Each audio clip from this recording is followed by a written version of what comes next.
Գյուրջան Կասկադ, հասանելի բնակարաններ 65 ամիս մարման ժամկետով։ Պարոն Նահապետյան, երեք դուք այստեղ նստած եք, ես ելույթ եմ ունենում, վստահ եմ դուք լսել եք եւ իմ հարցադրումներից մեկը վերաբերում էր այս շշերի եւ բազմաթիվ այլ իրերի վրա փակցվող QR կոդերին։ Մեզ լսող մարդկանց ուզում եմ հիշեցնել, որ ուրեմն տեղի ունեցել հետեւյալը 2020 թվականի նոյեմբերի 9-ի պատերազմի ավարտից հետո, բառացիորեն մի քանի օր հետո, ձևավորվում է ազգային օպերատոր, մենաշնորհային կարգով տրվում է մի կազմակերպության, որտեղից պետք է մեր բոլոր տնտեսվարողները ձեռք բերեն այս QR կոդը, արդեն 5 տարի այդ մենաշնորհը գոյություն ունի։ Եվ ընդ որում այդ կազմակերպությունը ղեկավարում է մի անձ, որը դեռևս պաշտոնատար անձ էր պետական եկամուտների կոմիտեում, այսինքն ՊԵԿ ղեկավարի տեղակալ էր, եւ փաստացի հանձնվել է այդ մենաշնորհը մի կազմակերպության եւ այնուհետեւ պաշտոնը լքելուց հետո դարձել է այդ կազմակերպության ղեկավար։ Ես ուզում եմ հասկանալ այս գործի մասով ինչ զարգացումներ կան, եթե չեմ սխալվում, հենց ձեր կառավարման օրոք է, որ այս գործը քննության առարկա է դարձել, ուզում եմ հասկանալ ինչ առաջընթաց ունենք այս մասով։ Եվ երկրորդ հարցս հետեւյալի մասին է։ Ուրեմն Գրեկոն, Եվրոպայի խորհրդի կոռուպցիայի դեմ պայքարող պետությունների խումբը պահանջում է, որպեսզի կառավարությունը ավելի թափանցիկ ներկայացնի իր ծախսերը, օրինակ նախագահ, վարչապետը, ինչպես նաև ազգային ժողովի նախագահի իրականացրած արարողակարգային եւ ոչ միայն արարողակարգային ծախսերն ավելի թափանցիկ լինեն, բայց հաճախ բազմաթիվ ծախսեր ուղարկի քողարկվում են եւ այդտեղ ակնհայտ կոռուպցիոն դրսեւորումներ կարող ենք տեսնել, միայն այն բանի բերումով, որ ասում են 16 թվականին օրենքի փոփոխություն է տեղի ունեցել եւ ենթակա չէ հրապարակման, բայց ես վստահ եմ, որ Հայաստանի Հանրապետության քաղաքացիները իրավունք ունեն իմանալու, օրինակ, թե որքան գումար է ծախսվել, օրինակ դաչաների վերանորոգման վրա։ Ես վստահ եմ, մեր քաղաքացիները իրավունք ունեն իմանալու, թե օրինակ երբ Նիկոլ Փաշինյանը կրթվել է նորաձև է արշավի շրջանակներում գնում է Սյունիք կամ այլ մարզեր եւ մի ամբողջ խումբ է իր հետ գնում, դա որքան է արժանում Հայաստանի Հանրապետության քաղաքացու վրա։ Ես կուզենայի լսել ձեր դիրքորոշումը այս հարցով։ Շնորհակալություն, Տիգրան Գրիգորյան։ Ձեր կողմից նշված դեպքով այո հակակոռուպցիոն կոմիտեում 2025 թվականի ապրիլի 1-ին նախաձեռնվել է քրեական վարույթ քրեական օրենսգրքի 300 նախին քրեական օրենսգրքի 300 հոդվածի եւ նաեւ ներկա գործող քրեական օրենսգրքի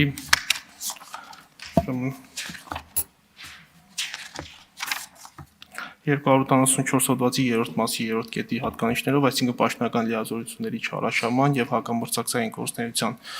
առերևույթ հանցանքների հատկանիշներով այդ հաղորդումը մենք ստացել ենք Հայաստանի Հանրապետության պետական եկամուտների կոմիտեի ներքին անվտանգության վարչությունից եւ հաղորդման կապակցությամբ ամբողջ ծավալով իրականացվում է նախաքննության արդյունքների վերաբերյալ հանրությունը միանշանակ կտեղեկացվի։ Շնորհակալություն։ Եվ երկրորդ հարցի հետ կապված դուք նշեցիք որոշակի միջազգային կառույցների կողմից Գրեկոյի կողմից կատարված վերլուծություններ, ես միայն կարող եմ ասել, որ հակակոռուպցիոն կոմիտեն չի կարող պարզաբանումներ ներկայացնել պետական բյուջեի գումարների ծախսման ուղղությունների հետ կապված, փոխարենը եթե տվյալներ են ստացվում, որ այդ գումարները ոչ նպատակային են ծախսվել կամ այդ գումարները հափշտակվել են, ապա հնարավոր կոռուպցիոն երևույթների մասով կամ հատկանիշների մասով կիրականացվի համապատասխան նախաքննություն։ Շնորհակալություն։ Շնորհակալություն, Արման Եղոյան հարցը։ Ներողություն, արձագանք, խնդրեմ։ Պարոն Նահապետյան, իմ հիմնական մտավախությունը հետևյալն է, որով եղել են գործեր, այդ հայտնի, ամենահայտնի չարչրկված անիվ հիմնադրամի գործով 22 թվականից դեռևս հակակոռուպցիոն կոմիտեն վարույթ է հարուցել, հիմա 25 թվականն է եւ մենք տեսնում ենք, որ որևէ առաջընթաց չկա, ասում են քննությունը գնում է, հարցաքննվել են մարդիկ, բայց փաստն այն է, որ նույնիսկ չեք հասել այն փուլին, որ մեղադրյալ ներգրաված լինի գործում։ Հետևաբար ես մտավախություն ունեմ եւ ես կուզենայի, որ իմ մտավախությունը իրականություն չդառնա, որ այս գործն էլ նույն վախճանն ունենա։ Երկրորդ մասով դուք ասում եք, եթե մենք ունենանք տվյալներ որ կա կոռուպցիոն դրսևորումներ, մենք կգնանք դրա հետևից։ Բայց իմ ասածն էլ է, որ հնարավոր չի դա պարզաբանել, քանի որ թաքցվում է այդ ամբողջ ծախսերը։ Այսինքն, երբ որ Հանրապետության նախագահան տարին 20 անգամ, չգիտեմ, տարբեր երկրներ գնում ու անհասկանալի այցեր է իրականացնում, որի արդյունքը մենք չգիտենք, երբ հարցնում ենք դա որքան է արժանի Հայաստանի Հանրապետության քաղաքացու գրպանին, մենք այդ ծախսերի տվյալները չունենք, հետեւաբար մենք չենք կարող ասել, այստեղ կոռուպցիա կա թե չկա։ Իմ ասածը դա է, որ քանի դեռ թափանցիկ չի, իսկ Գրեկոն պատահական կառույց չի։ Ասում է, որ պետք է թափանցելիությունը ապահովել։ Ես իմ հարցադրումն էստեղ է։ Արդյոք դուք չեք կարծում, որ իսկապես պետք է ապահովել թափանցիկություն, որը ձեզ ավելի ձեր գործն ավելի Ավարտեցիք ինքնին։ Շնորհակալություն Տիկին Գրիգորյան, Անտիվի հետ կապված վարույթը քննվում է քննչական կոմիտեում, ոչ թե հակակոռուպցիոն կոմիտեում, այս վարույթի մասով ես որևէ ասելիք չունեմ։ Ինչ վերաբերում է թափանցիկությանը,